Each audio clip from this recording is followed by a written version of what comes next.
Hey, what's happening guys, Chris here, and I've got another Battlefield Hardline weapon guide for you today, checking out the M5SD in plenty of detail. So first things first, the M5SD is based off the German-made Heckler & Koch MP5SD, which is a variant of the MP5 submachine gun. Though unlike your typical SMG, the MP5SD has a built-in aluminium sound suppressor stuck on the end of that barrel. The real-life version of the gun can have its integrated suppressor detached, unlike its Battlefield Hardline M5SD counterpart.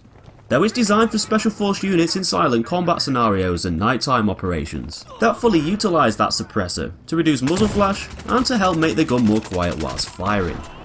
In Battlefield Hardline, despite the M5SD being an SMG, it's available for all classes and both factions, so it's a very versatile weapon that can be added to pretty much any of your loadouts. It was released alongside the Getaway DLC, but to use it, you'll first have to buy it for $60,000, so the same price as its louder brother, the M5 Navy, which it shares quite a lot of its main factors with.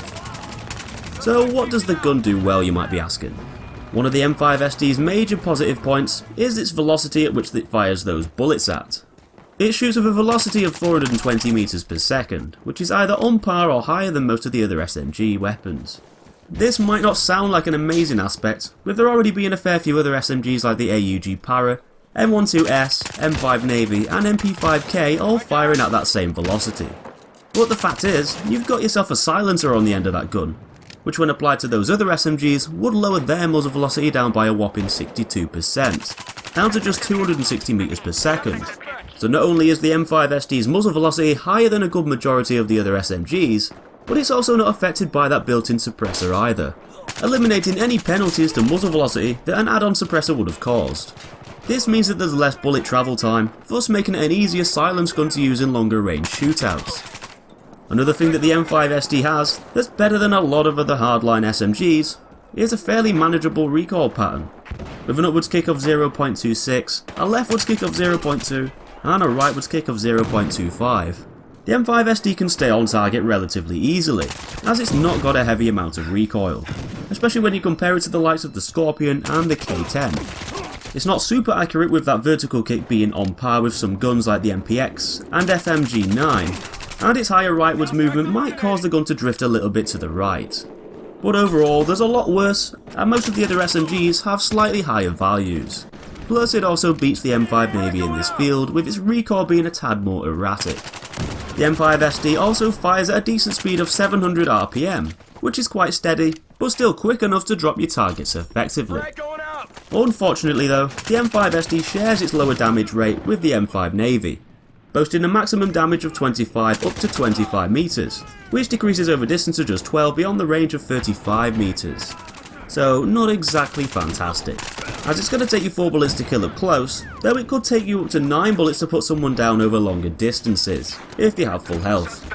So of course, this means that the M5SD will perform better at shorter distances in close quarters. Another negative trait that the M5SD has in common with the M5 Navy is its reload times. Reloading with an empty mag is going to cost you 3.18 seconds, and its quick reload is going to take 2.13 seconds. These times are exactly the same as the M5 Navy, and they're also under average speeds. There's other weapons in the SMG category that will get you back into the action faster and won't leave you as vulnerable every time you want to swap them magazines. Now when it all boils down to which attachments to slap on there, you obviously don't have quite as many options as you normally would, with that integrated suppressor added onto the end of your barrel, taking away the choice of adding a compensator, heavy barrel and a muzzle brake, which all would have altered the gun's statistics to reduce recoil. And whether you like it or not, you're stuck with that suppressor.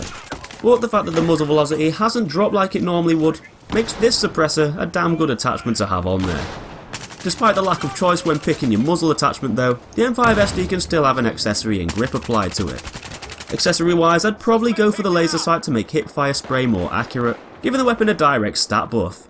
Though it's down to you here to make that choice, as you might prefer something like extended mags for a few extra bullets, but this will add a slight movement penalty, and because the gun has 31 bullets per mag, that should already be enough to do the job right.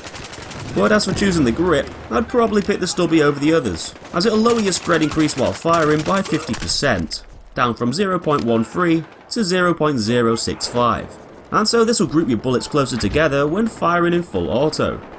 Because it's going to take a fair few bullets to kill at longer ranges, this could make all the difference, as missing too many of your shots will create more of a problem in a head-to-head firefight.